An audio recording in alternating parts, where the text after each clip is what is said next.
Okay, I'll call the meeting to order. It is December 9th, 2025, and I would ask for a roll call Heather, here. Joshua, Here. Micah, Here. John, Chris, Marita, Sarah. Here. Can I have acceptance of the agenda or are there any amendments? I would move to accept the agenda. I second. All in favor? Aye. Aye. Do I have a motion?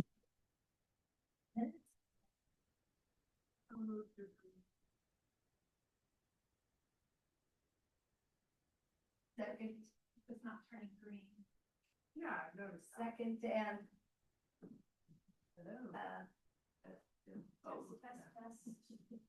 Nothing works when the weather gets cold. Yeah, mine That's was. what my whole day has been. I don't want to push everybody. Yeah, pause for 1 second here. Yeah, thank you.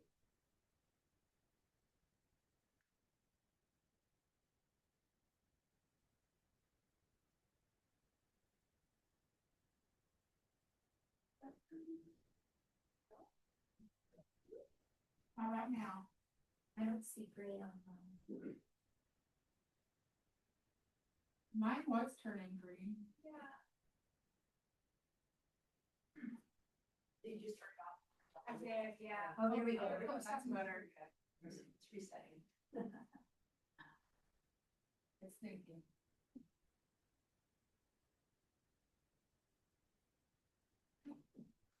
Should we start from the top? I don't think so. Okay. I think we're good. Okay. So, having accepted the agenda and the minutes, that brings us to public comments. Is there anyone who'd like to? Let's check go back public to comment? approval of minutes. I Okay. didn't get Oh, okay. who. I moved, Josh was seconded, but I don't think we had a roll call. Oh, thank you. Okay. Just all in All in favor? favor? Aye. Okay, then that brings Aye. us to Public comment. public comments.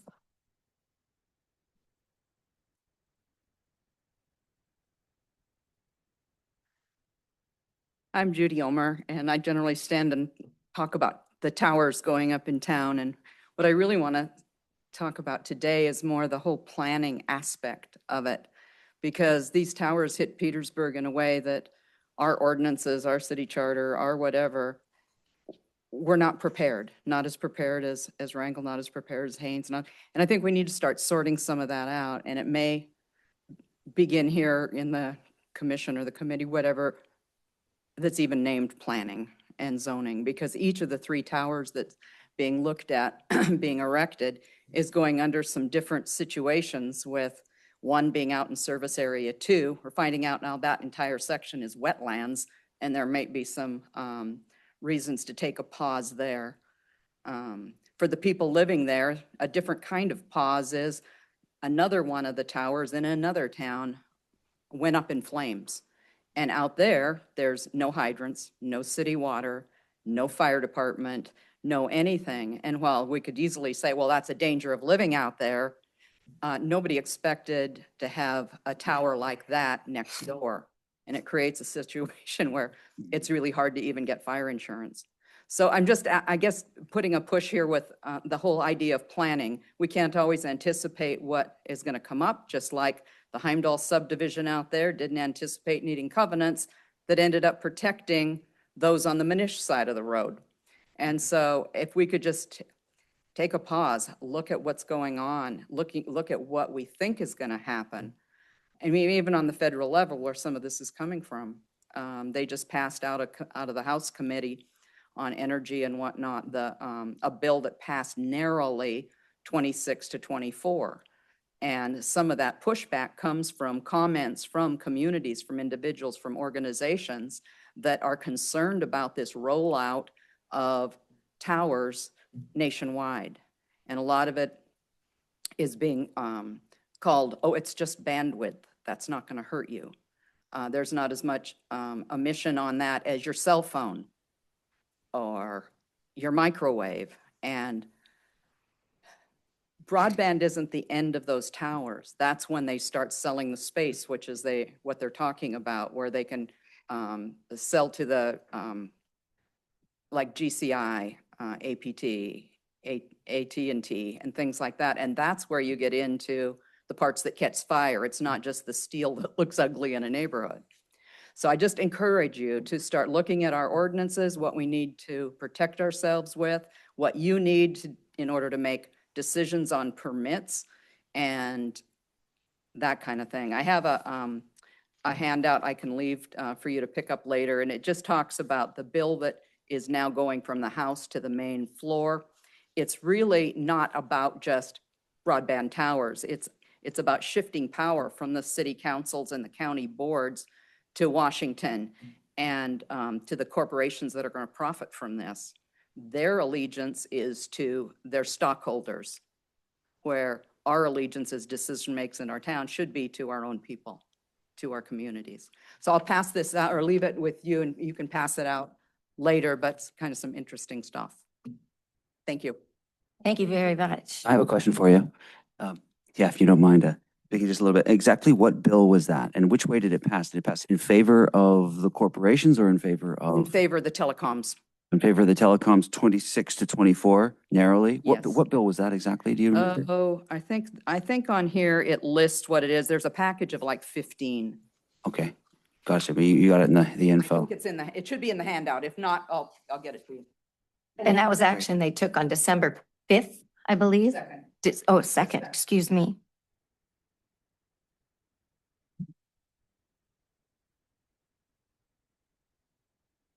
Okay, next public hearing items, we have a recommendation to the borough regarding an application from the borough to vacate a portion of N 7th Street. Do I hear a motion?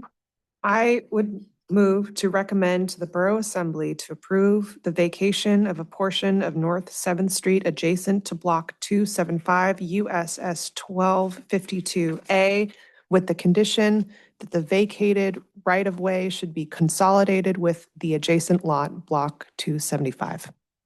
I second. I agree. I can see where all these other lots, will eventually, Goffin Street is already there and services those lots. Heather, let's Six. ask for public comment. Oh, public comment? Right. Hearing none.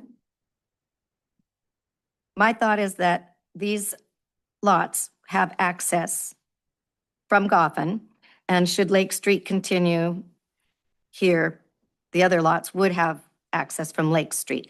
My one question to Liz is, when you vacate a right-of-way, often the owners on both sides are given a chance to acquire their half. So with the motion having read that Lot 2A or B275 would be allowed to absorb the whole right-of-way, is that correct? Or do the other lot owners have the right to their half of the right-of-way? I know in places where you had to share the right-of-way. Yes, they do, but the owners have said they don't want to Okay, purchase it. So in that event, then all of it can go to one side. all right, thank you. So that's what we're doing. All right. Any I- other discussion? I just wanted to further comment that I do think this is a really good idea because it makes lot, if I can read correctly, 339, that triangular lot, it makes it an actually buildable lot. So it's just kind of a common sense thing. Also, if you look at the street, like North 7th Street, it's on kind of a steeper decline. And I'm kind of sussing out that the powers that be are looking at Lake Street, which is more or less flat, as a possible through. It's not built up now. It's just kind of the wilderness back there, and those are largely undeveloped lots. But it could later be extended all the way as far as it needed to service those other lots if they were to be sold. So it just kind of seems like common sense to me.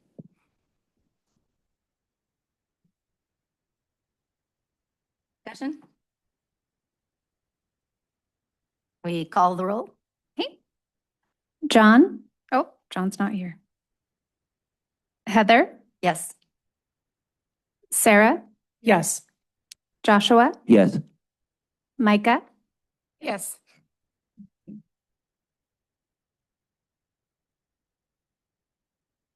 Under public hearing, you have B, which is consideration of planning commission's procedure to adding agenda items.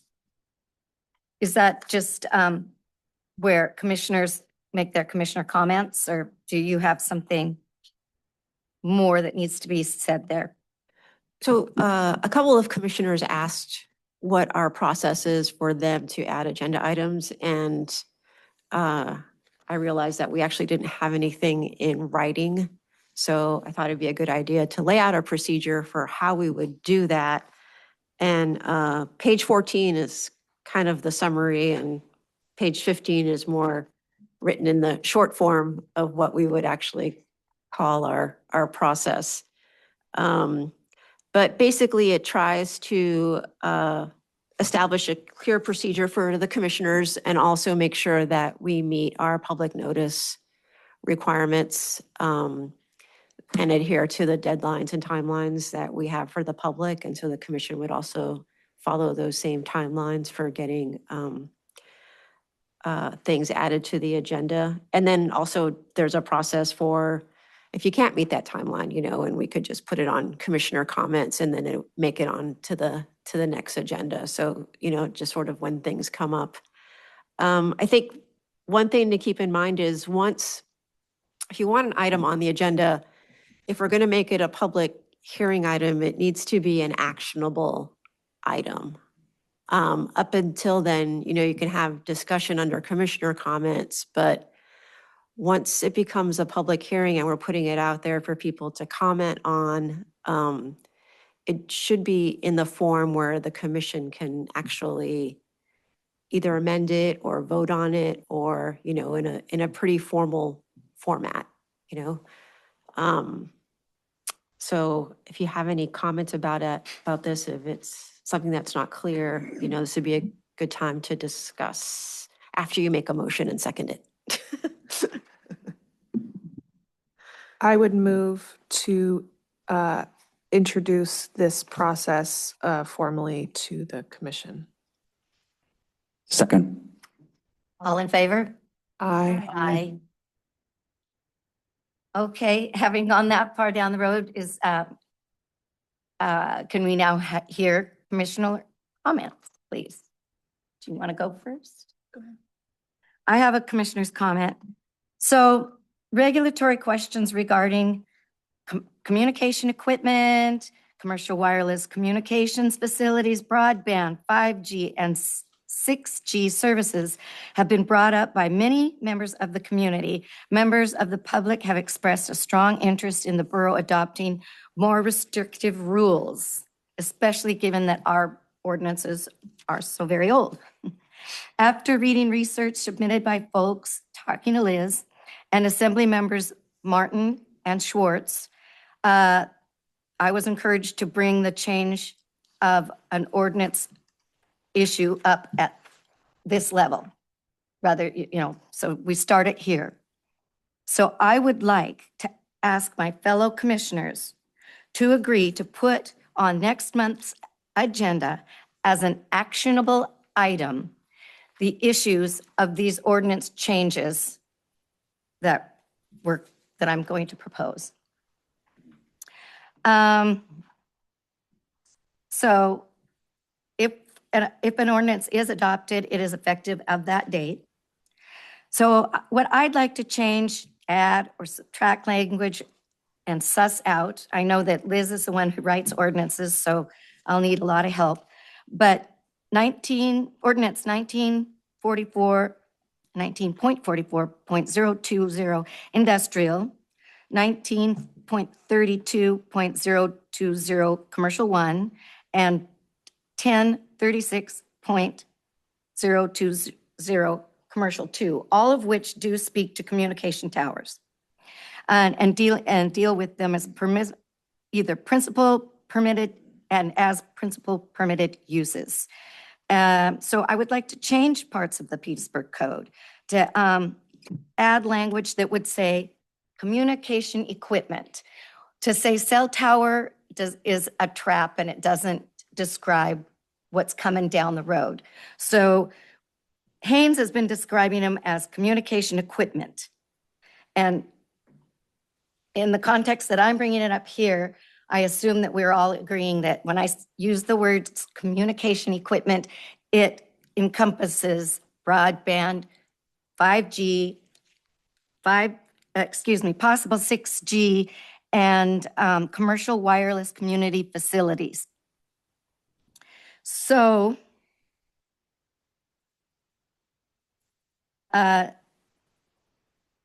one of the definitions also for communication equipment means in part that it is land-based commercial wireless facilities, which sometimes they refer to as WFCs, on towers and their associated network grids, radios, antenna, and transmitters. These standards are developed to safeguard the public, promote the public's welfare, and reduce visible impacts on residential areas, while promoting the development of commercial communication infrastructure. These standards are designed to comply with the Telecommunications Act of 1996. Changes to include general regulations addressing security issues. So we should have it in writing, that towers and supporting structures and equipment shall be located, fenced, and otherwise secured in a manner that prevents unauthorized access. Transmitters and telecommunication control points must be installed to be readily accessible only to the persons authorized to operate and service them. Another issue is signage. Communication towers shall contain a sign no larger than 4 square feet with text in a sufficient font size to notify persons in the immediate area of the presence of an antenna that has transmission capabilities. The sign shall contain the names or name of the owner or owners and operator or operators of the facility, an emergency number or numbers, the FCC registration number. The sign shall be on the equipment shelter or cabinet and be visible from the access point of the site. No other signage, including advertising, shall be permitted on any communication equipment unless required by law. Lighting. The applicant is responsible for determining whether notification is required by the FCC 14 CFR Part 77 and for installing lights with the minimum intensity and number of flashes per minute allowed by the FAA. The lights shall be designed and installed so as not to project directly directly project onto surrounding property. I read elsewhere, but not in the Haynes part, where also it was in their ordinances where daytime and nighttime differed. So things weren't as bright at night because homeowners, it's dark and it's intrusive. So criteria, design criteria for height, which is something I think we're really going to have to suss out a lot, because in Haynes, their height is anything over 35 feet, you have a lot of problem with. We have an ordinance that says 75 feet, and it's kind of dubious because in some parts, it's described as a building, but in other code, that building, which, thank you, Judy, for finding, and that's what this page is, building and structure are interchanged. So when it comes to dangers, building and structure are defined the same. But when it came to, I guess, erecting something, there seemed to have been a difference. And I thought maybe also that could be worked out to where it was a uniform thing, 75 feet. That may or may not be what we as a body want, but it's something we'll have to identify. Just have one small comment, if that's appropriate to comment just now, this is with a question before I forget. I was just discussing this with a colleague the other day, and I was just thinking, well, there could be collateral harm done to sustainability projects like wind turbines, and that if we discuss height or if we put in certain rules, and I just wonder if there could be any foreseeable problem in regulating in that way, like for height and things like that. Possibly, but I think down the road where we're going to lead, I hope, is to where we are going to designate areas where you can have towers, and thereby, then it would be, okay, they can be this tall, but that's in a designated area where towers are allowed, and then that could accommodate, something else too. So that, I think, comes after we've changed our ordinances to get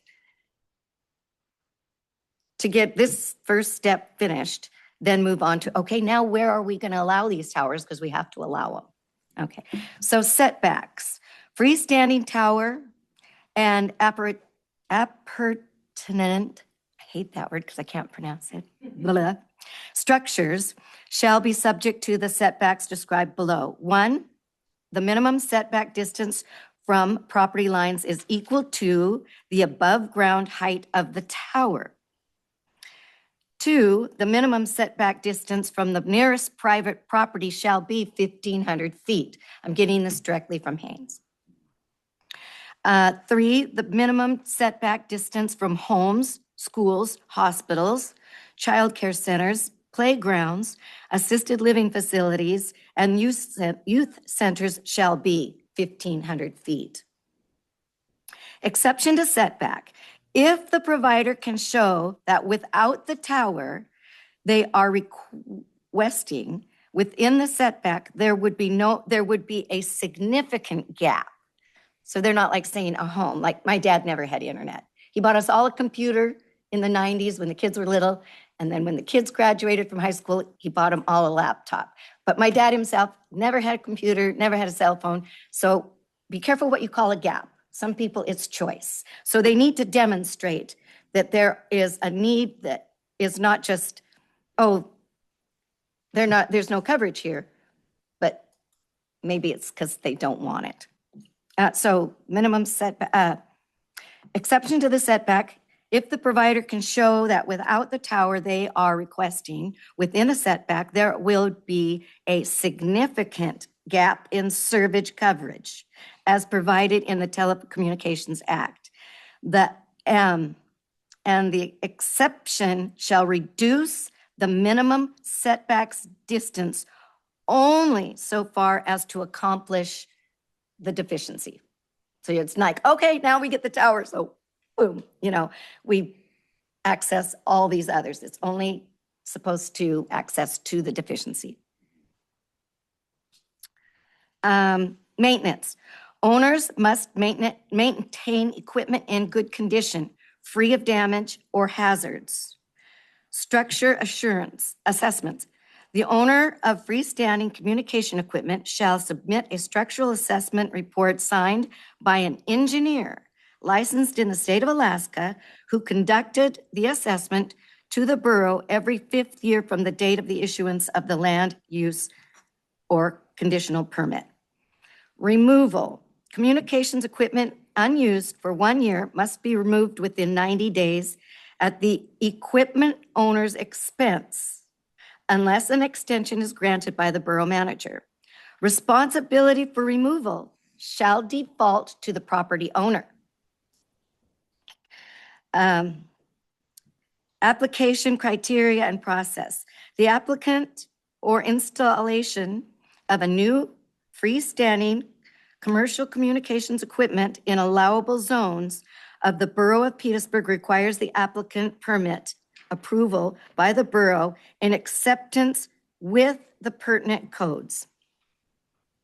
Modification of existing, this number 2, modification of existing communication equipment, including the addition of communications equipment to an existing tower requires an updated land use permit or application to be approved by the Borough Assembly. In other words, if Tidal Towers builds their tower, puts on it what they say they're going to broadband, and then later here comes, I'm just making this up, just AT&T or Verizon or whoever and say, ooh, we want to put 5G or 5C on, they have to come back and get re-permitted for any new usage on their tower. Because I don't feel like know at this point what they're saying their usage of their towers are going to be.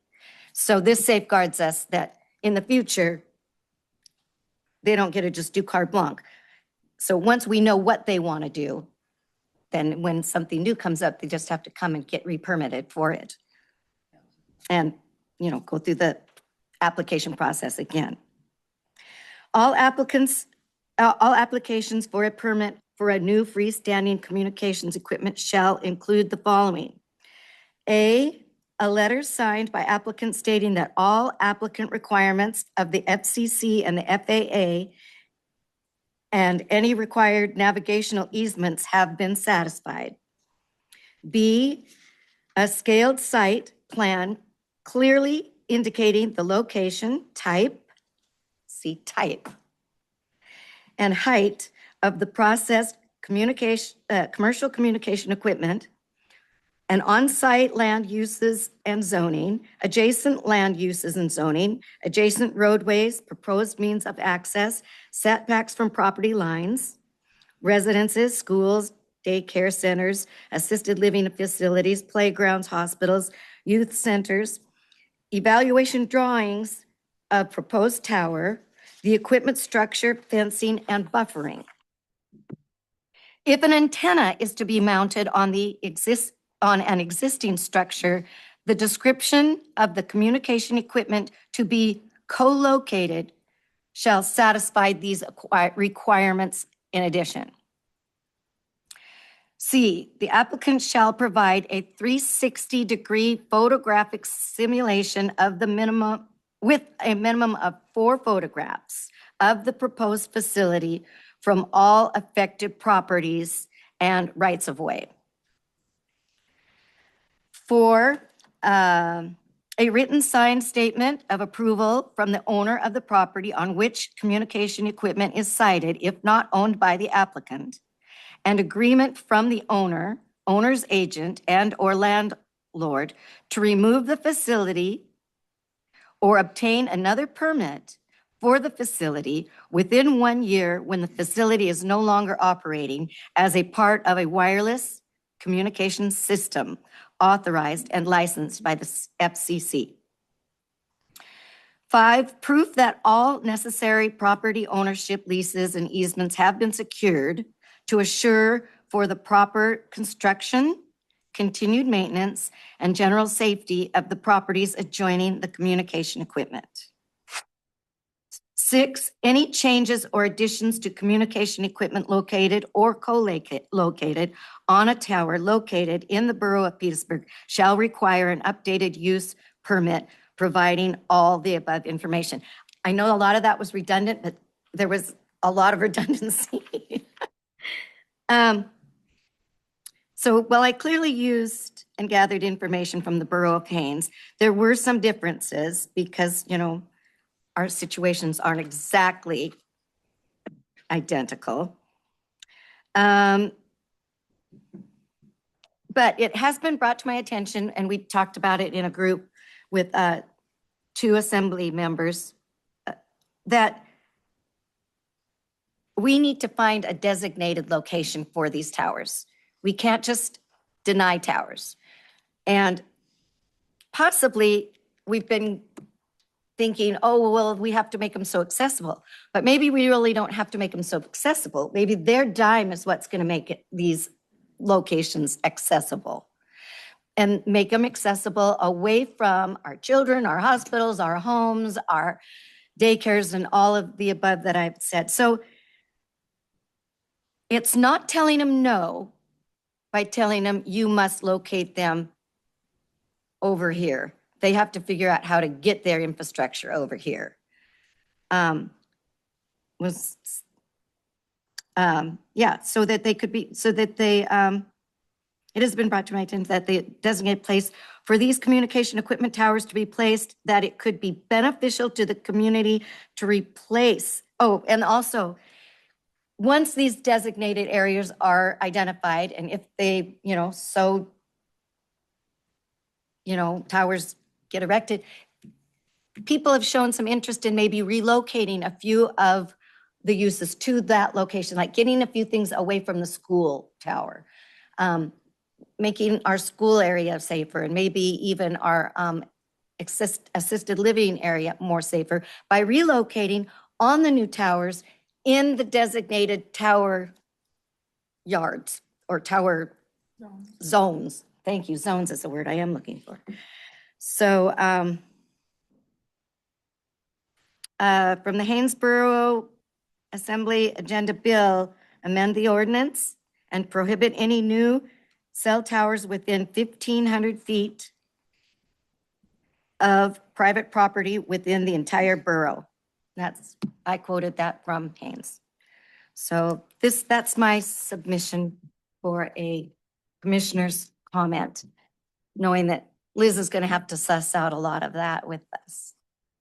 Thank you for bringing this to the agenda. I know this is, I've been listening to assembly meetings and community comments for the past several months, and this is really, really important to people. So I really appreciate the amount of work that you've done on this. I've also been speaking to Liz but you've really done a lot more detail than I have. I do have a few suggestions, but some of the suggestions are already in here. So I won't duplicate them. I think from speaking to Liz, we should also consider modifying the open space recreational zoning, because if we don't, they could just put towers on our trails. So we should also consider maybe just conditional use, perhaps, to that zoning category as well. Okay. That's one suggestion. The other suggestion, I don't know that it is necessarily necessary with the 1,500 feet requirement. It may, from private property, it may cancel out the need for this, but I like the idea of limiting how close towers can be to each other for safety and aesthetic reasons. Again, it may not be necessary, but I like the idea of not having a cluster of towers together, especially given the fire concerns. That could be catastrophic if it's spread from tower to tower, a fire. So I think considering limiting how close towers can be to each other would also help encourage consolidation of equipment on a single tower, which you've already addressed. Yeah. Haynes really wanted to make sure that you don't need to erect a new tower if there is a serviceable place for that equipment to go already. Right. And it's kind of a sticky wicket in that at the same time, out of the other side of my mouth, I'm saying that it would be nice once those cell tower locations are identified, and if they're agreed upon, we could relocate some of the stuff away from school and our sensitive areas. But yes, Haynes was very worried about just tower, where maybe the existing tower already is sufficient for what needs to be put on.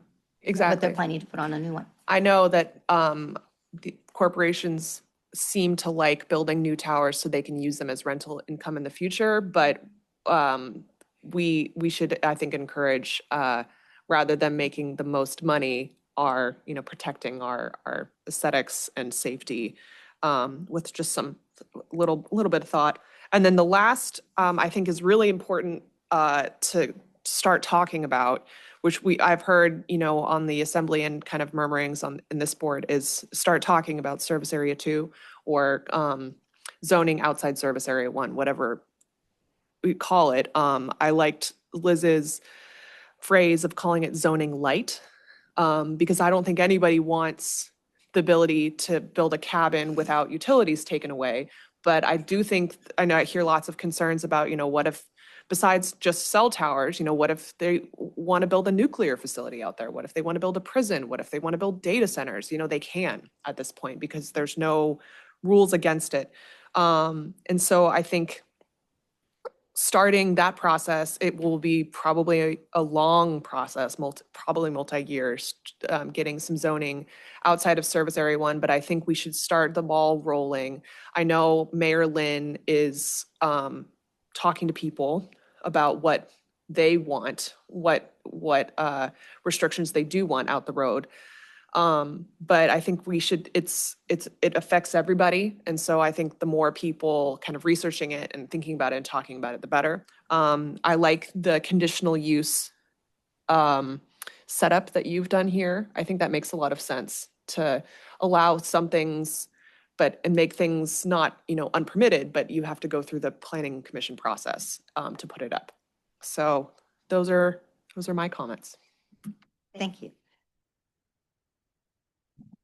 I had some comments as well. I just think this is brilliant. Thank you so much, Heather, for all your hard work on this. Lots of help, yeah, and to the Haynes Borough for their hard work on this. We had something to go off of. I was going to actually comment, but you did such a better job at this and kicking off the conversation. I really don't feel like I have to make any further comment on it. Okay, thank you. Micah, do you have commissioners' comments? I do. I too get talked to about this everywhere I go, and some days I just want to do my grocery shopping. But I'm glad that people feel like they can talk to me, and I hope I can be effective in helping address this widespread and growing concerns. I mean, there's people are bringing up things that I haven't even thought of. I'm at the stage of life I'm at with my kids' ages, I'm a little overwhelmed. But with all these concerns, I think that planning and zoning and the borough assembly with this moving forward with the negotiation of the sale of Haugen Drive and then the rapid erection of the Mill Road Tower, I don't think that the borough and the borough assembly and the planning and zoning commission was given very much information about this project. We know that there was a grant, but no one has seen the criteria of that grant. The title is said that the grant is for use on tribal lands for under or unserved people. In my understanding, Petersburg is one of the landless communities. So is this technically meet that criteria of tribal lands? I mean, they've been in this landless fight for a couple of decades now. So, I mean, does this even meet the criteria of tribal lands? And where is this information of people who are or underserved, and who are they? And what is the actual technical or underserved? So I feel like there's just a gap in information or transparency, if you will, of what the criteria of their grant is and what is their actual goal. Like, these 3 towers that we know of are their starting point, but what is their overall big picture intention? Because the term broadband was initially brought up. But then also on the other hand, title is saying, yes, they will be 5G towers. So there's not a lot of clarity on what the project is, what the end goal is, and what are the requirements of the grant that they're funding these projects with. And I would just want to be cautionary as a borough and a city and a commission and an assembly of encouraging infrastructure and projects that don't meet the actual criteria that's funding them. So I guess what I would like to see or talk about is possibly like a court-ordered injunction to just stop construction until we have answers to these questions. Is this construction following the criteria of this grant?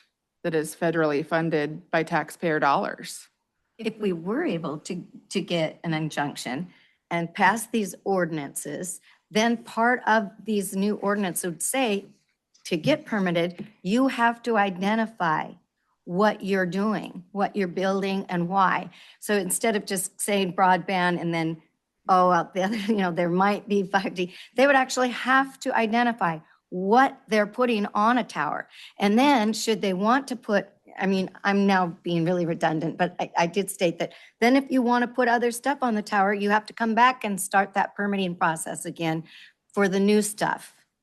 Because I am with 100% in agreement with you that at this point, I wish they hadn't been permitted at all, because we don't know what really in actuality they've been permitted to build. Well, that's the point I'm getting at. Mhm. Nobody in this room, on the assembly, or in this community, or in the neighborhoods that are highly impacted, like the people that live around Mill Road or Papke's and even Haugen Drive, nobody really even knows what is going on. So how is this even happening in our community when nobody knows clearly?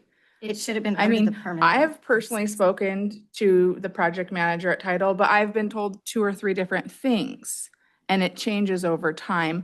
The initial time that the first time I heard of all this project was a noon assembly meeting, and the Tidal's own terms was redundant infrastructure. And we're talking about, making towers so that they can be spread out and not doubling down in areas that are in fact already redundant. served. So anyhow,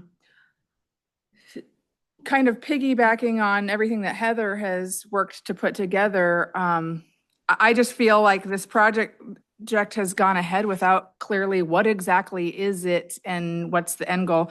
And so Tidal has a meeting coming up called a listening session, where the community's been invited on the 16th of December at the John Hanson Hall, formerly known as the A&B Hall. To me, that listening session should have happened before construction started. Agreed.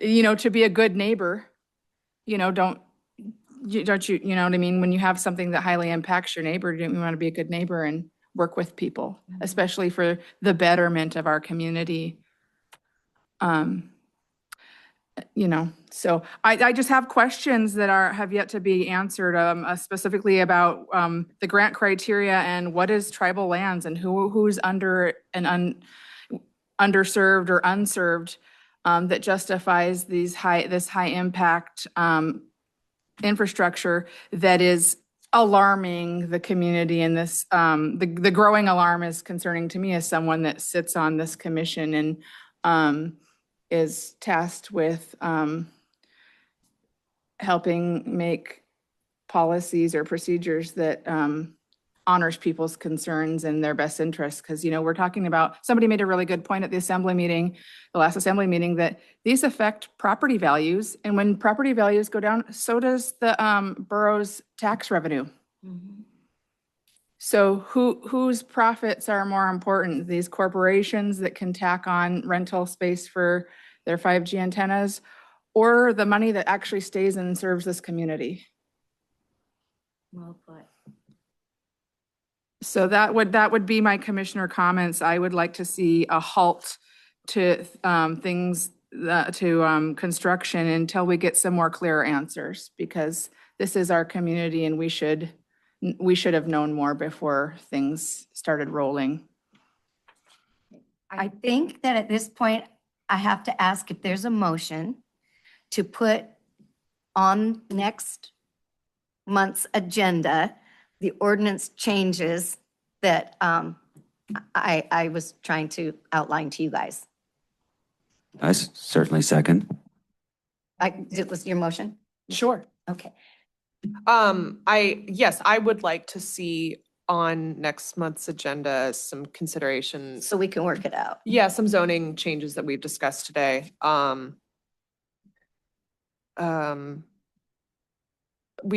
There's a lot, I'll ask Liz. It's a lot of zoning changes that we've discussed. Is next month too soon to put a proposed zoning change on the agenda. Probably. I mean, it has Yeah. to go through the attorney. Yes, And I- yes. I guess I would add too that my understanding is Haynes did not adopt this. They are still working on They're it. still working on it, Mhm. but it did go to their assembly and their attorney explained to them the rules of the Federal Telecommunications Act, and then it got sent back to committee. And I haven't had a chance to look back to see what what changes, if any, that committee made. So I guess I would echo what the Haynes attorney said to the Haynes Assembly, which is you can't prohibit de facto or de jure towers. And I think if you map out what you're asking for here, you pretty much are prohibiting towers because of that 1,500-foot requirement of setback. But then you also have that language in there that is an exception to the 1,500.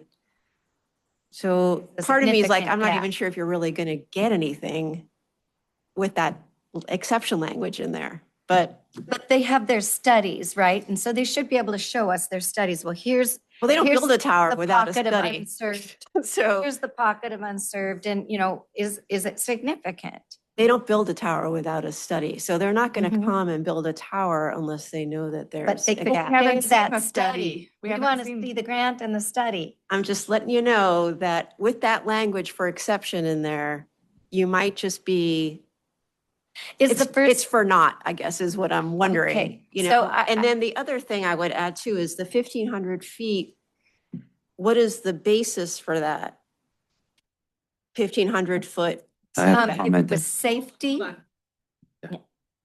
Yeah, so I would, as you guys know, we cannot regulate based on health concerns. We can regulate on safety and aesthetics. And so that has to be the basis for that 1,500 feet.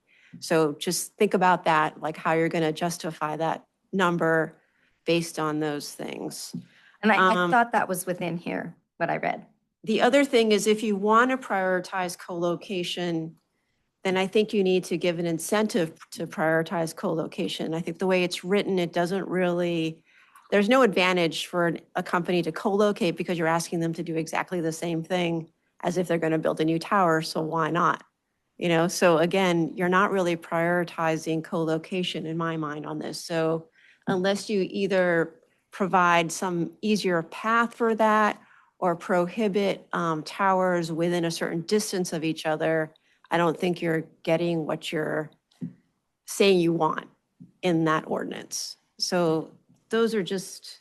So you off the could help top of us. My head. I guess, since I was moving, but I think I've changed my mind. I think we should ideally do this same process just a little bit further along next meeting, where we are in comments, we're working on code and getting it a little closer to submitting it to the borough attorney. What do you think about that? My thought about that was that if we have something to show the borough attorney, he'll come back with it, clean it up, and then we can move on. And I was asked by 2 assembly members to bring it to our meeting here today and ask that it be an actionable agenda for next month. And I think, yes, it's going to have some problems, but that's where lawyers and Liz come in. It's not that simple. And actually, they did ask you to bring it back. And I'm the one that told you that it needs to be an actual item before it actually You gets did. on the agenda. You did, Not- we were all 4 together. Not that it needs to be actionable like immediately, but by the time it gets to the agenda as a public hearing item, it needs to be actionable. Because I think the deadline for an actionable submission would be today for next month. And I don't think this is a lot closer than it was, but I don't think it's actionable today for submission for next month. I think we have some editing to do. And I was in Liz's office, and Liz and Molly were looking at the maps, and they did a 150-foot radius instead of a 1,500-foot radius, and they were looking at that. They have this really cool software. and that almost eliminated all the spots for towers. And so I don't think the 1,500, I like the idea of a 1,500-foot radius, but I don't think I don't think that would be necessarily legal, although there is the loophole. I think, I know that the assembly members want us to jump on this, but they, with all due respect, can do the same process that we can. And I think this just we need one more month at least before we can submit it to the borough attorney. And I think she'll also take at least 30 days, at least, to do the research and kind of determine in her edits. But I think we should, as a body, tell the assembly that we're working on it and encourage them to listen to this meeting, and encourage them to participate. But I don't know, those are my thoughts. I think that there's a lot of concern in the community that time is of the essence. I heard that they were working on the Mill Road Tower on Thanksgiving. Yeah. I haven't driven up there. I mean, I just don't have. There's no way we'll get a new code before that's completed. Well, yeah, and the construction's already began, but Yeah. there are two other, one site in the works and one's being negotiated with the city with that intention. And that's something that I, would have liked to see put, before they even began the negotiation, I asked, could you push pause on this or reconsider this location? But they have proceeded with negotiation for that. So that's why I think that lots of people are really pushing to see this. Not that anybody wants something, we don't want to put forward anything that has a gray area because it doesn't help. Right. We don't want to have weak spots open to interpretation. However, I think the push is that people are very concerned and time is of the essence. So I agree with that. I know that there's, construction also happening at the flower farm. But I think the fastest way is for the assembly to instruct the manager to pause negotiations on Haugen, which they have declined to do. They have said no to that. So, I think the zoning process is never going to be the fastest way to do it. I think it's the most, it makes the most sense long-term. We have to start sometime and we need this code. It's really, really important to have this code, I think, because our code does predate cell phones. So we need it, but we need it to be good, legal, and effective. So Liz, is the next step that you take it to the lawyer without us taking action, without us putting it as an actionable item on next month's? We're not doing that because we're waiting for you to get information back from the lawyer? The lawyer is probably unavailable until January. I will check in with her, but. But is that the normal? Well, we would step? probably get closer than this to drafting an ordinance in-house. I guess as far as the I guess my question. question is, the proper order of doing things is not to put an actionable item on until after the lawyer has seen it, as opposed to what I thought, which was you put an actionable item on, it's here, and then he looks at it and goes, okay, strike that, add this, change that. But if it starts with the lawyer, that's what I'm asking you.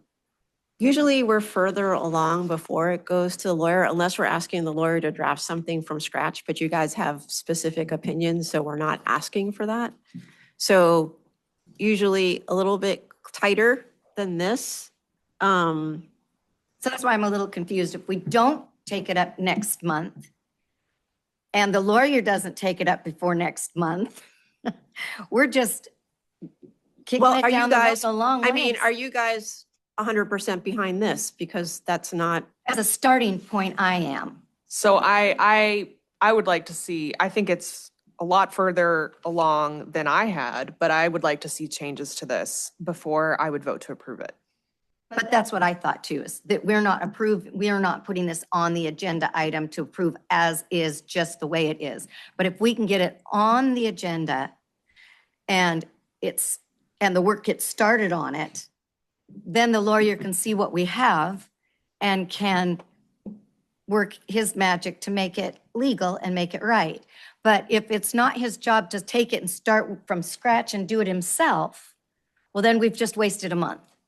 Well, okay, so Sarah Heidemann is our borough attorney, and as you know, I'm an attorney as well, and so as you know, kind of speaking lawyer to lawyer, colleague wise, all lawyers have opinions. We all have opinions, and you know, her opinions on how this code should look in our community, and she lives in Anchorage, we live here, will be different than ours. And so the more that we can custom tailor to the way we want to see Petersburg look before she gets a hold of it and does her legal research just to make sure it's legal, the better. Because otherwise she could say, well, you know, this is less risky, or this is the way this community's done things, and it may be different than our vision. Okay, so what I'm hearing is that the lawyer is not going to come into play till after we actually have an actionable item on an agenda. Not necessarily. What I want to know from you guys, I mean, you said a lot of things that I don't see match with this. And so that's what I want to know. You know, you talked about prioritizing co-location. You thought that was a good idea. I don't see that in this. The 1,500 foot, you understand that that is probably going to make this illegal. So because we're not going to be able to find a place where we can put a tower with a 1,500 foot buffer around private property. I mean, that pretty much takes everything up to hillsides. What about just residential property? Like 1,500? Possibly. Would We'd that- have would to that be run the better? map. So we'd have to come back and say, okay, this may or may not work. If this were an actionable item, isn't that where we would start to say, okay, working on it? This could change, this could change. and I this think could you be don't fixed. want that because it's going to be very limiting if you do it under an action item. Because then you're going to be under Robert's Rules of Order. You can't have a free form discussion to have a back and forth conversation like you're doing right now. That's my only thing. Once you get to public hearing, it's going to go out public. You're going to have a room full of people with expectations. And you're not going to be able to People want have, that And want it soon. I understand, but at the same time, you're not going to be able to have the conversation that you're having now. Like at that point, you should be saying, okay, maybe we're going to change something from 1,500 to 1,400. You know, like that's where we should be when you're actually taking action on this. You know, like you might be making some minor tweaks. But if you guys are like saying that this is 100%, you're behind this 100% and don't want any changes to this, then that's one thing. But I guess that's not necessarily what I 100% heard in your discussion. Liz, I So- think what you're saying is politics is the art of the possible. We have to make it work. I think we should work with Liz to develop a draft that we discuss next time, that we say up or down whether we're putting it on the agenda in 2 sessions. I think that's the best way to go, because I think this is about 50% ready. And I think we should be at least 80 or 90% ready before we put it on the I think agenda. that we're going to be under the same timeline if we put it forward and it gets kicked back with, you need to change this, you need to change this, and then we have to make the changes and wait to come back. Yes. I know. I So- was hoping this could suffice for making the changes and we could actually work on it before next month and have something actionable drawn up, ready for next month, whether then, you know, this is just a starting place. I think under the procedure rules that we talked about today, Liz and staff has the discretion to say this is not actionable yet. And I think that's where the discussion is headed, where it just needs 1 more month of polishing before it can be voted on, is kind of the timeline. But I think this is a huge project. This is a huge project, huge changes to our code. And things are happening fast. And they are happening fast, but we are responding. We are responding, you know, and a 6-month process, I think is what Liz estimated. And we're, 1 month into it and we're making progress. And I know that's not necessarily what people want from us. Mhm. But I think if they want to see, something faster, they need to be pressuring the assembly to stop negotiations on Haugen, because we can't do anything at the flower farm. It's not zoned for that. And we can't, even if we get zoning in, it will be grandfathered in because it's already permitted. So, and you get in, I don't want to speak out of turn, but you get in real trouble with affecting permits. There's huge consequences in the FCC. I was learning from Liz. Well, do we know if what permits it requires out there federally or anything, and if those permits have been met? I don't know any of that personally, Yeah. but I do know that there's real legal consequences for denying a permit. The FCC is really hard on you for denying permits, and without the conditional use process, it never comes to us. And I think that's already too late. It's already too late on the Mill Road, and I think it's already too late on the Flower Farm. It's not too late on Haugen, because that's a sale. We're not there on permitting yet. So if people want to see immediate action, they need to be pressuring the borough manager and the borough assembly to stop that negotiation process, which again, they've already said no to. So they may or may not listen.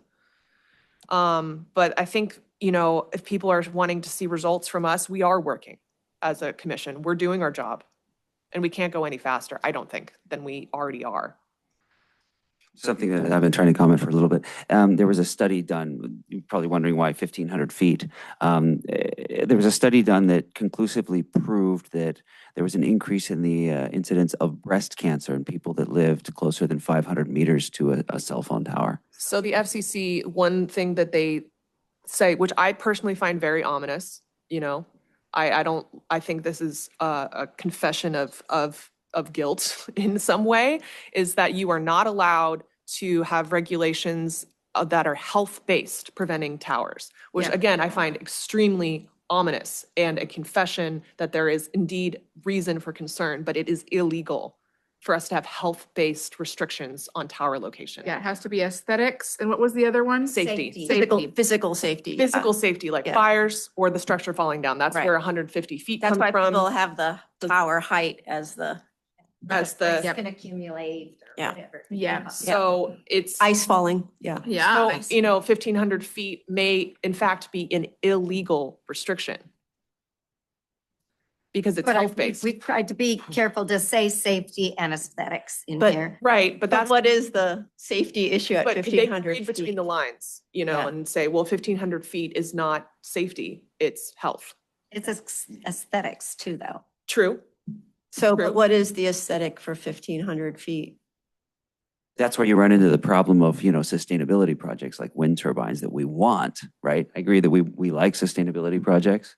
Those could fall under the aesthetics probability, category, and that could trounce us in another way down the road that was unintentional. So this is, I think, why we have to be careful in rewriting zoning code, is because there's lots of legal consequences. The FCC, the regulations that we're up against on the federal level are not favorable to the community concerns of health, which are, I think the FCC saying you can't regulate based on health. It's very egregious. Yeah, I think it says everything to me that there is something to be concerned about. So we have to be clever, really, really clever in our zoning, which is time consuming. Okay, so what can we do for the concerned residents of Papke, some of which people are maybe 150 feet from this tower, their actual home that they live and sleep in, I mean, nothing urgent. We can't do anything urgent for them because we have to create a service area 2, which is not going to stop that tower. I think the only thing down the road is when we start showing how many waves, rads, radiation, whatever, that they're putting out, and show that they are exceeding the FCC's allowable amount, which people have done around town, and they are far exceeding it already. I didn't get to talk to Robbie yet about his going around. I think, Judy, you helped also go around and do some of these readings, as well as Jackie. And then, you've got to have somebody, officially come and do those readings too. And yeah, they were bad. Some of them were, what were they? Do you mind? Yeah. We just use about that. The EMF and radio frequency. It's really pretty interesting driving around through the neighborhoods and things and seeing what you got in different places, because sometimes trees would buffer some here. This meter that Jackie was using said like up to 50, you're already in a danger zone. Behind the assisted living facility was 300. And so there was a wide variation.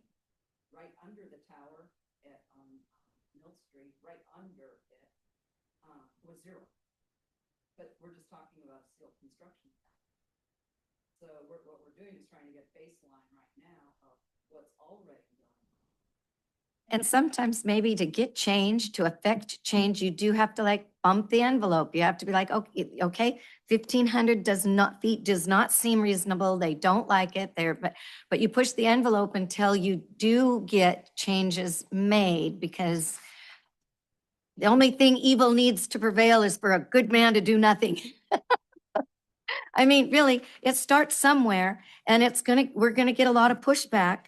But if we just don't do it because we know we're gonna get pushback, no changes are gonna be affected. And the FCC has been mandated to make some changes in their rulings, and they just haven't done it. I have one question for you. What is the allowable limit currently from the 1996 limit that the FCC is allowing? Do we, yeah, since you had them. What that is right now, you know. Okay. I was just wondering what it is comparable to the actual readings from around town.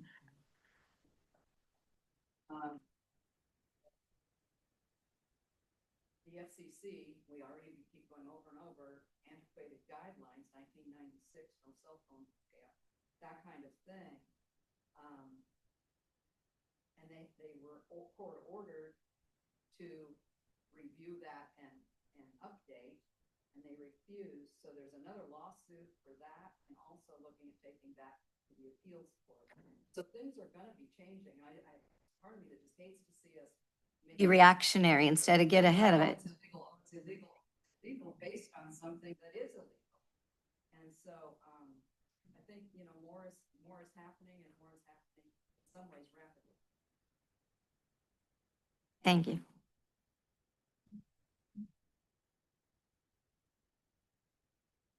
Heard a wise comment made that we're worried about what's going to happen next in the future. Yeah, as Sarah said, 2 of them have probably already basically, they're a done deal, pretty much a slam dunk, but we can do something about the Haugen Drive. And that's more immediate and doesn't really fall into the purview of our powers here, the Planning Commission. It's more the city manager, I guess. But this is definitely important, because what comes next? If this can go through, maybe there will be something down the road that'll happen in your neighborhood. You might want to know that you have some laws to protect you from it happening the way you don't want. True.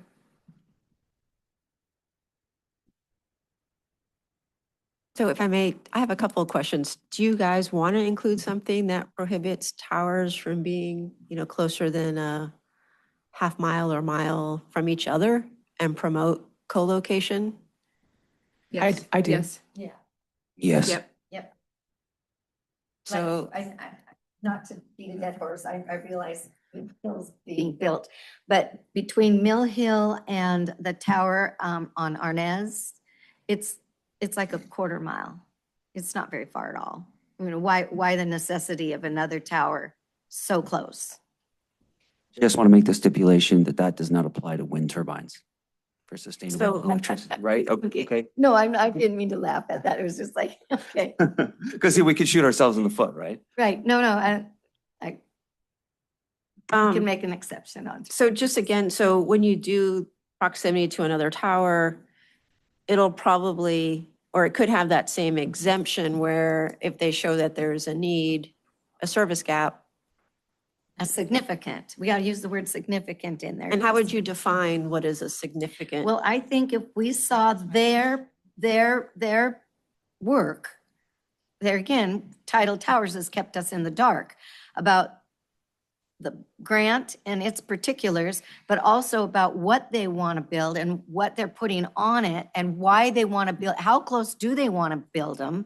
You know, I mean, I think getting some answers from them would help guide us to know what we want.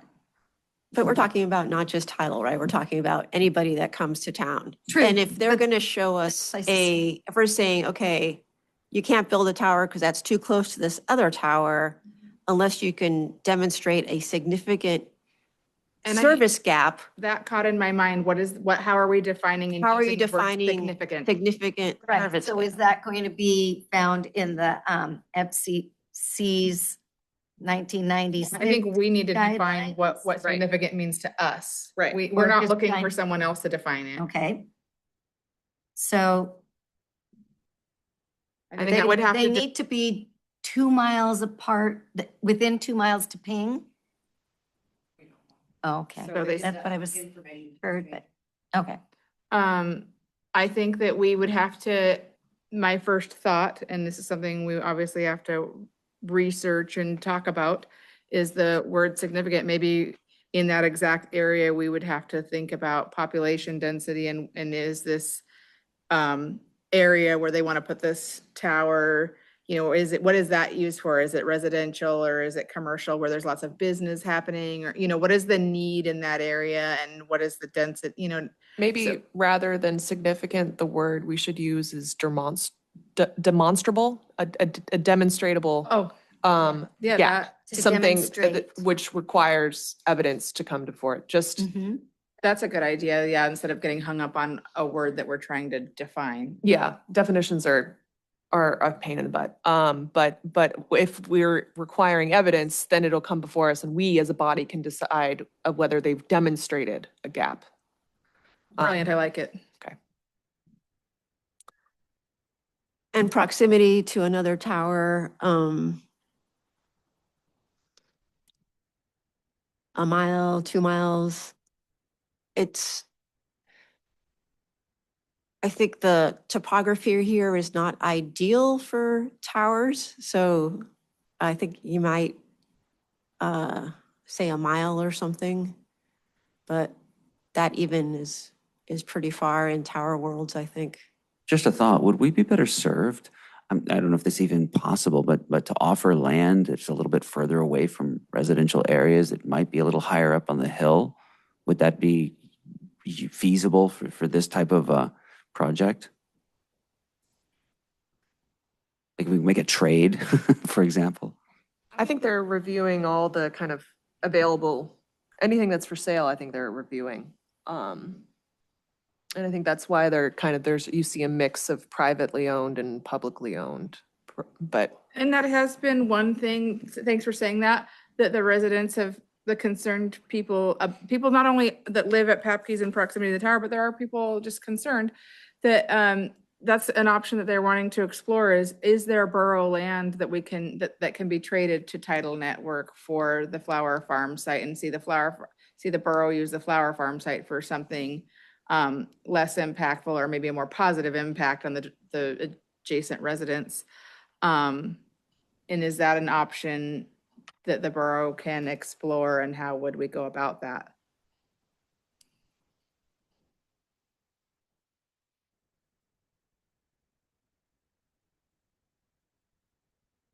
I like that idea. I like it very much.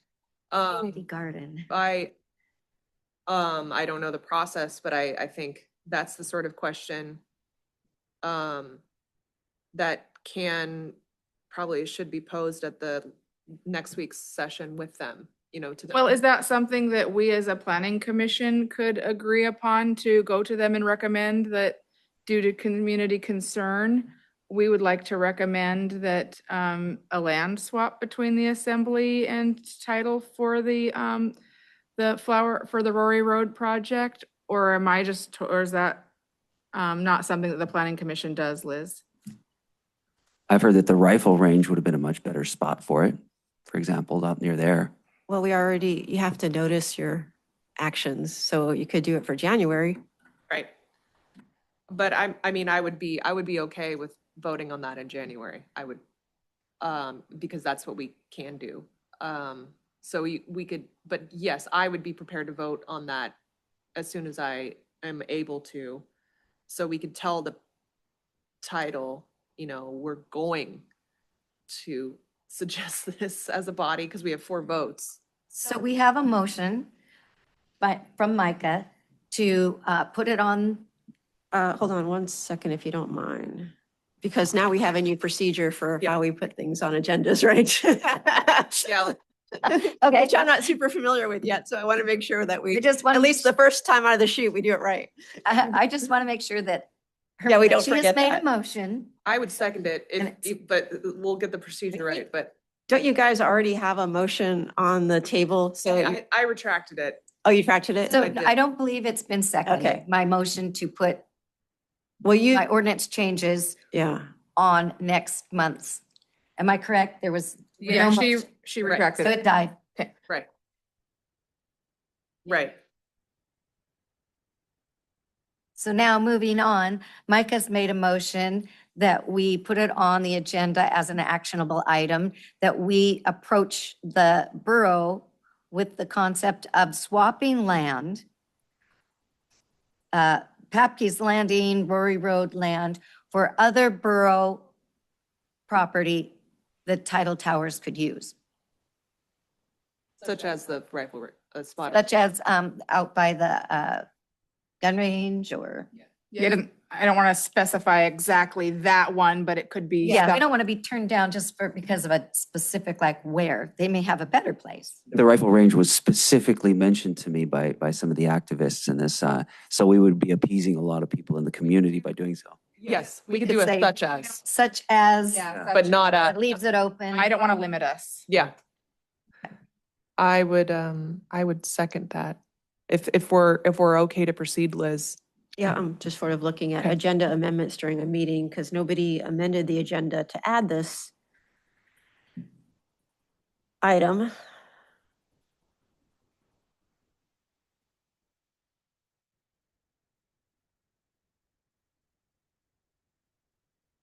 Action item.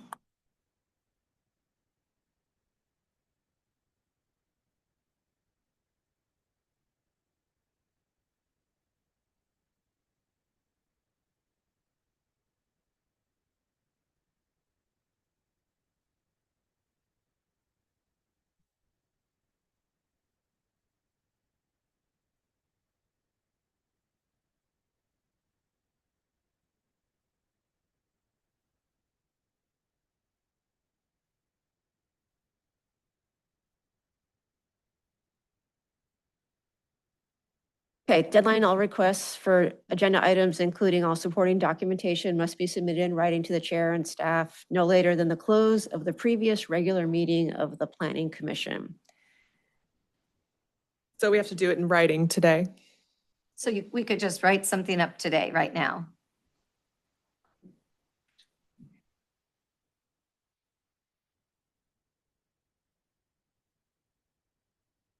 That's how I'm reading it at the moment. Lengthy So, process. There you go, for- Micah. Okay. I don't know if that's a great pencil or not, but if you write it out.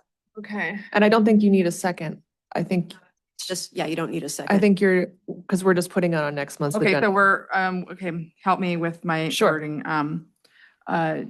We're going to, Recommend to the Borough Assembly that they offer to Tidal Towers a swap of land from to Borough Assembly, a land swap with, giving us back Papke. with, hold on, with Tidal Network for Rory Road property. Mhm.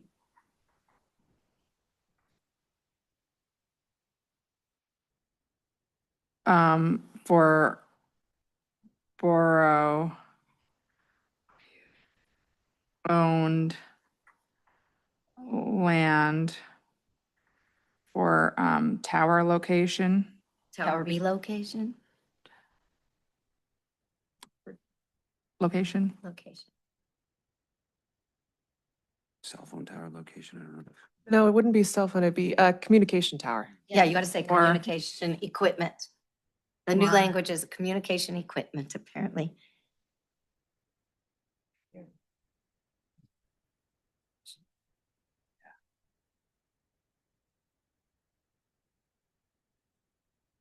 Okay, so I wrote, Okay, go ahead. recommend to Borough Assembly a land swap with title network for Rory Road property for borough-owned land for their communication tower. Sure, you could say for the purpose of, Equipment, say. I don't think it equipment, affects they what they make a wanna deal say. with me. I did say the equipment, okay. Okay, I'm sorry. And then say, possibly somewhere near the gun range. What was your word that you used? I would say for the purpose of relocating communication tower from the Flower Farm to a property such as the gun range. Mm.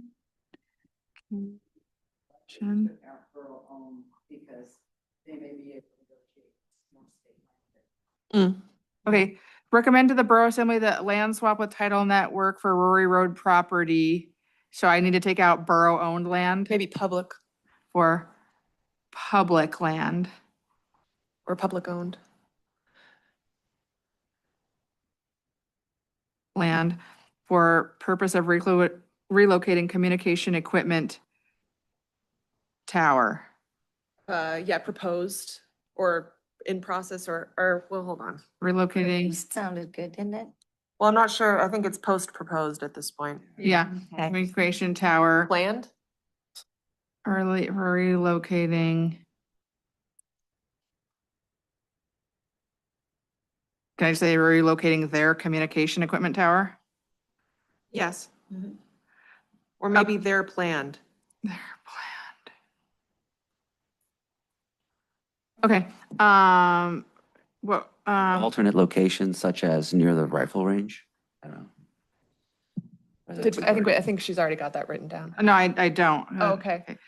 Um, From the flower farm to property Such as, such as, Rory Road to Rifle Range. To something near. the such rifle- as, or yeah, Yeah, such as near to the properties such as Such as, gun range. Whatever it's called. Rifle range? yeah, Do you know? but we don't want to Shooting range. negatively impact other people, okay? Such as, Maybe you could say such as community proposed, Such as- suggested Yeah. shooting range. Uh-huh. I would actually put, to a lower impact area. Ah, There you go. Like, there we go. there we go. There we go. Okay. impact area. Okay, Such as a property located adjacent to the shooting range. lower impact area such as rifle range. Yeah. Shooting range. Okay, this looks like total, chicken scratch. It is written. Okay. Technically, Doesn't qualify. Okay. There's nothing in there about. so do I, when I start this, it Legible says, in there.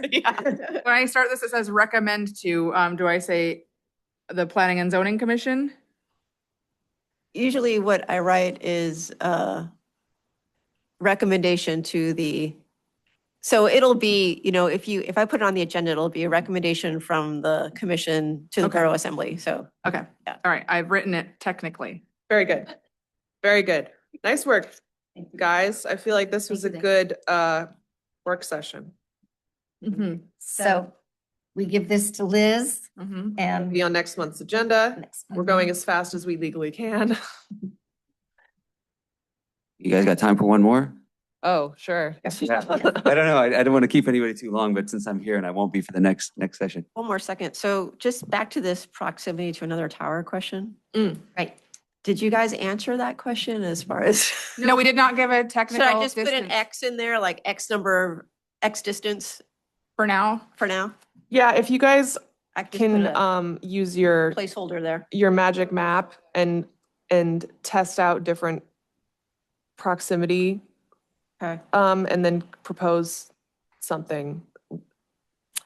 And then in terms of prioritizing co-location, so what places down south do is they make that process simpler than the process of putting up a new tower, so that it gives the provider a reason to do that, as opposed to making both processes the same. So Right. I'll just throw that out there as an Okay. option. And And that's so- what, Are you saying that contrary to what Haynes is doing, we would not require re-permitting and re-looking at every time they want to put new stuff on? Because I did like that element to be in there, that once the tower's up and it's being used for what its purpose identified is, now they might have others want to piggyback on, they want to start leasing space on it, that the new usage would have to go through the same type of permitting, so we know what we're getting. Well, she's advising to incentivize so that the process is a little easier. If you want someone to co-locate, we need to make that co-location process more easier to incentivize them rather But if to they do that don't- over building a new tower. Doesn't mean we can have no process though, Right, just a correct. simplified one. Right. Yeah. Yeah. They still should have to identify what their usage is going to be, what they are putting on the tower. right, so I'm just suggesting that if I'm a provider and it's just as hard for me to get a tower sited as it is to co-locate, then why would I look at co-locating first? Saves you a lot of expense of a tower for one. But if that's already what, Co-locating does not come without costs. If AT&T, for example, wants to put up their stuff, they might have to pay Tidal Network, they totally do. you know, Yes. 20,000 or 5,000, whatever per month. And over the 30-year lifespan of that tower, it might be cheaper for AT&T to buy their own site and put up their own tower. And that's what she's getting at. Then is make some revenue. We need to incentivize that in a way, whether that's offsetting costs or an something. I hope there is a mechanism in there somewhere though, where we know what they're hanging on the tower. Like they have to come to the assembly or, one of our governing bodies to say, this is our intent to put on the tower and this is what it is. So we don't find out later that it's something pretty egregious. And, it started out as a broadband tower. Well, It's in the Haynes, ordinance language. Well, this is Yeah, proposed and language. Haynes is saying you It's have to come Haynes go through the proposed process. language that has not passed because it's not necessarily legal. Not yet, they're sussing it out still. They haven't given up on it. I know, but Yeah. it's just that we can't necessarily rely on this language. I think, Liz, have we given you enough direction to say that we want some process, but just less than a new tower? I don't know that anyone said that, but that's what I was asking. If you want to prioritize co-location, I guess the question is, how do you want to do that? Just by saying it, or do you want to incentivize, or do you want to prioritize how we're I going to Say look at yes. things? It sounds like we do want to incentivize them to do that. But with the caveat that they have to identify what they're putting on the towers and, go through a process of, being above board and notifying the public, this is what we're doing. And this is what we're hanging. These are what kind of antennae we're putting on, and So how do you want them to do that? Do you want them to go through there should be a separate permitting process to add, to like. Can Haynes we have to says. hash this out right now, or can we set No. up a time? Yeah. I'm getting really. Yeah, sure. No, it's fine. I think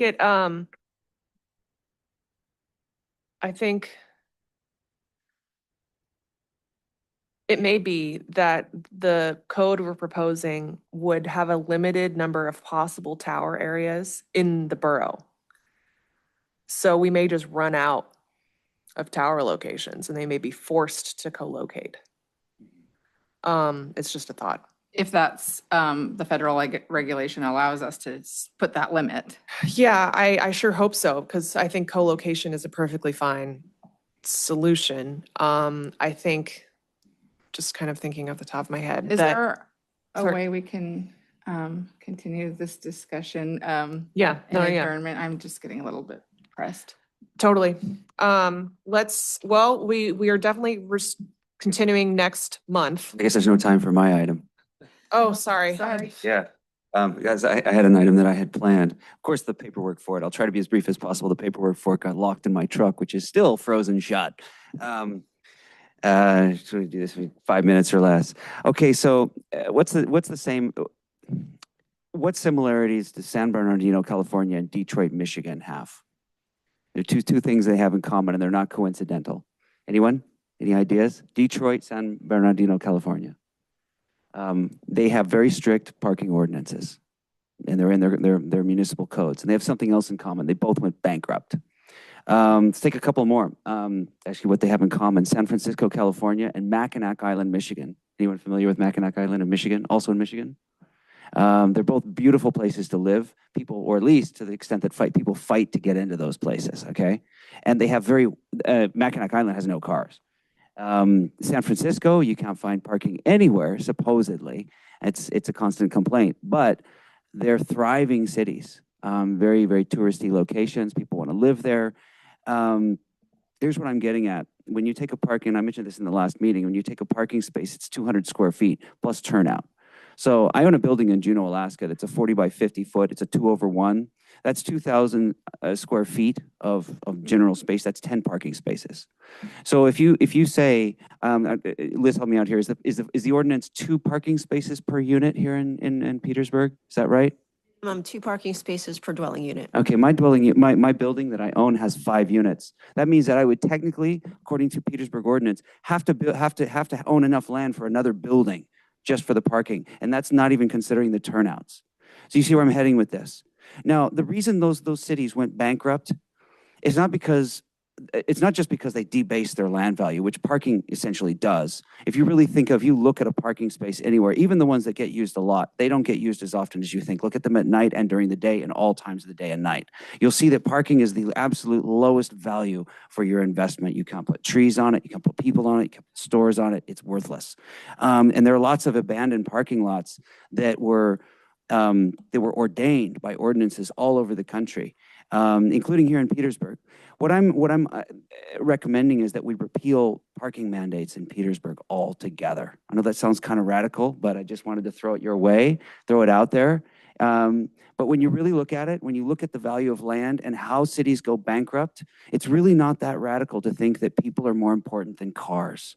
But I see a flaw. Yeah. And the flaw is, say, we give a conditional use permit to a homeowner to have a gym, and she's got 2 or 3 clients that come at a time. She has to provide parking for her clients that doesn't disrupt the flow of traffic on the road that her home is located at, and that it doesn't also, block her neighbors' egress and ingress. So I think a lot of our parking laws are there for good reason. I disagree, but I just urge you. I disagree contextually, not morally. I urge you to look at any city in the world, not just America, that has enough parking. See, it's one of those things where the more you build, the more you need, because you're expanding. You're causing this thing called sprawl, and sprawl is what bankrupts communities. It's what bankrupts municipalities. You have to have more wires, more plumbing, more sewer, more infrastructure, and more, like I showed you, like the idea. I know the cities can do things like, it's not good also for a city to plan out like one-way streets with no parking. That's kind of where I'm getting at. But the idea is that in places like, just as an odd example, San Miguel de Allende, Mexico, for example, or Cabo San Lucas, or in places, in say, Sur de France, the Côte d'Azur, you'll find a lot of places that have this issue with, and people. They're old cities that Yes. didn't have the space and they didn't have the cars and they were built before the need. Yeah, and you just walk a few extra blocks. You have just as much parking there as you do in Detroit, because guess what? If you build all that parking, you end up with empty lots. So you have to walk further. Where are our empty lots? Well, we have Wells Fargo. Heiner Building. I use Wells Fargo all the time. Yeah. To go to the, Signs that to say go to the hospital, for, drugstore or shop. customers only, but I wish they would just take those signs down, because that's just silly. I think it's kind of a good neighbor thing that they expect that I am okay to park there when I go to the drugstore, the Hammer and Wheat gone to wherever. I really don't think it is a dead zone for parking. I think it gets used by me. I've never parked there. I didn't know you could park there. Well, I also have an account there, so I don't feel guilty when I do, but I'm not always banking when I'm parking there. Sometimes I'm going to Lee's. So, There you go. Anyway, I've said my piece. thank you. I move to adjourn. I second. All in favor, say aye. Aye. Aye.